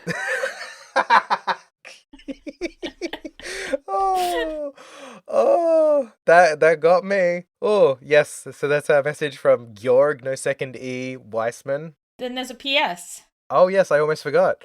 PS. Try that again. Deep, straight. PS. Joshua, I am so very glad to hear that you've gotten together with your friends again. Don't you think you're being a bit of a cad in ignoring Louvet and Ren, though? I'm sure they'd love to say hello. Calling him a cad is so funny. I don't know why, just that vocabulary pull gets me. Cad is like the posh person's version of saying cunt. Also, it's not just posh, it's like posh person 100 years ago. He's trying to match the tone of the setting, I guess. I guess so. So Joshua gives us a ... like an alarm face. Chloe, who I have in my party, goes, what? And I goes, son of a bitch thinks he's clever, huh? Mm-hmm. And so goes, Joshua, don't let him get to you, okay? Joshua goes, don't worry, I won't. More importantly, we now know that all the enforcers, Louvet included, are inside. Time for the biggest fight of our lives. And Estelle's like, bring it on. The last thing, before we go anywhere, I can't remember if it's Estelle or Josh, was like, we should go and like check in with Julie and report in. So that'll be the first thing we're doing next episode, I guess. I did think it was Blue Blanc just being like, oh, and to open the door of the pillar, you'll have to answer my riddles 3. But luckily, no. Yeah, but it's not. It's exciting and intriguing and unnerving to get a note from Weissman as opposed to Blue Blanc just annoying. Yeah, I mean, Weissman just loves to, like, hear himself talk and pontificate. Yes. That's why they call him Gossip Georg. Yeah. You know you love me. XOXO. Gossip Georg. That does sound like his energy, doesn't it? It's just like, I'm great. Hey, Upper Liber Arkers. Gossip Georg here. And I've got the biggest news ever. I'm great. Louvet took a mech out for a ride. Ren committed some murders. And I stood on a balcony and gave a speech for 3 hours while playing the organ with a backing track because I don't actually know how to play. Also, check my new Pope fit for the day. You ready for some evil GRWM? Rumour has it that a certain blue-haired crimson soldier shat his pants. Blorf indeed. Oh no, is that what that sound is? If you relieve yourself and it goes blorf, you need to see a doctor. It's not meant to sound like that. Let's move out!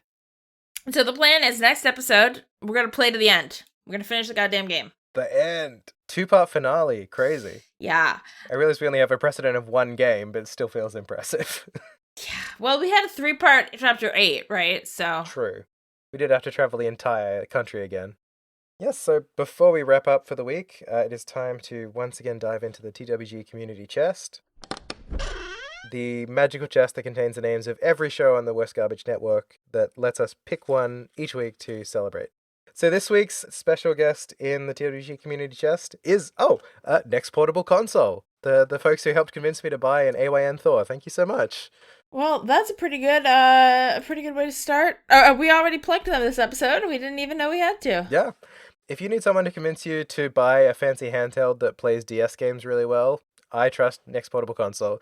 They're covering different devices every week. Made up the team of Brendan, John, and Federico, they are giving the most comprehensive coverage of handheld emulation devices that I have ever seen. Then again, I'm only dipping my toe in the sicko pool, but they are a great place to start because I feel like they talk about these things without getting up into the high levels with it and boxing you out of understanding what the hell's going on.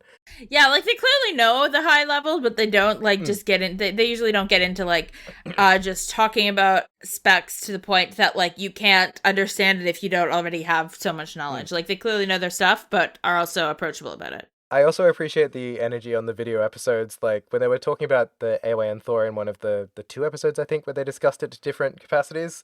The first time, John was the only one who had the device, so he kept just while they were talking about it, booting up games and showing it to the camera. It's just and here it is playing Donkey Kong, and here it is with a web browser. I'm like, that's the kind of coverage I need. I want to look at the pretty thing while I'm hearing you talk about the pretty thing. So yeah, check out Next Portable Console. They have their weekly episodes plus NPC XL for the Patreon content as well. So you can check out NPC and the rest of the shows on the network at thewestgarbage.online. With that, I will once again seal the TWG Community Chest, trapping our fellow shows inside until we release them next week. Yes. Well, they scream and claw at the roof of the chest like they're trying to dig out of their own graves. Saying, please, we want to play Trails with you, please. Everyone's so desperate to play these hundreds and hundreds of hours of games with us. God, I love these games. Me too. So that will do it for us this week. Thank you so much for joining us for another episode of Trails Through Trails. We will be returning next week with the final part of Trails in the Sky second chapter. Yeah. The finale of the final chapter called Trails in the Sky in the game called Trails in the Sky second chapter. So I expect it to be a banger. We've got a lot of plot threads to tie up and also leave hanging because we know there's a third game. So we'll be diving into that next. Until next week when we get into the finale of the finale, you can check us out online at trailspod.online or through thewestgarbage.online for ourselves and all the rest of the shows, plus access to the Discord. You can email us any questions, comments, concerns, or queries at trailsthroughtrails@gmail.com.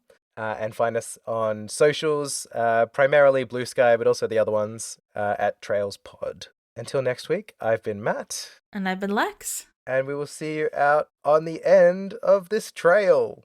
We'll catch you on the trails to the sky. Or trails in the sky. Wow, I can't believe I said it wrong. We'll catch you on the trails in the sky. See us next time when we play Trails to the Up Place, the second one. Fun fact to everyone to know. I know what the abbreviation for Trails in the Sky is. There's no concern to anyone, but I recently realized that the layout, because I have a different controller layout on my Steam Deck, I recently realized I had just named it Tits and not even thought about it.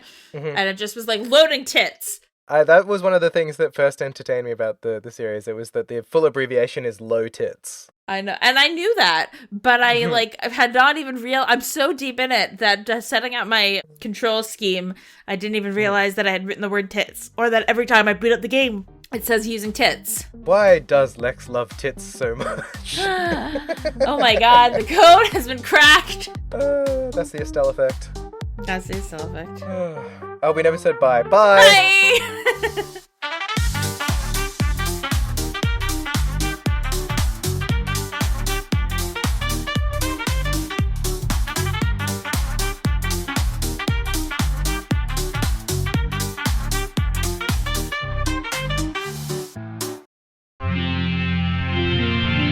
TWG, the worst garbage, online.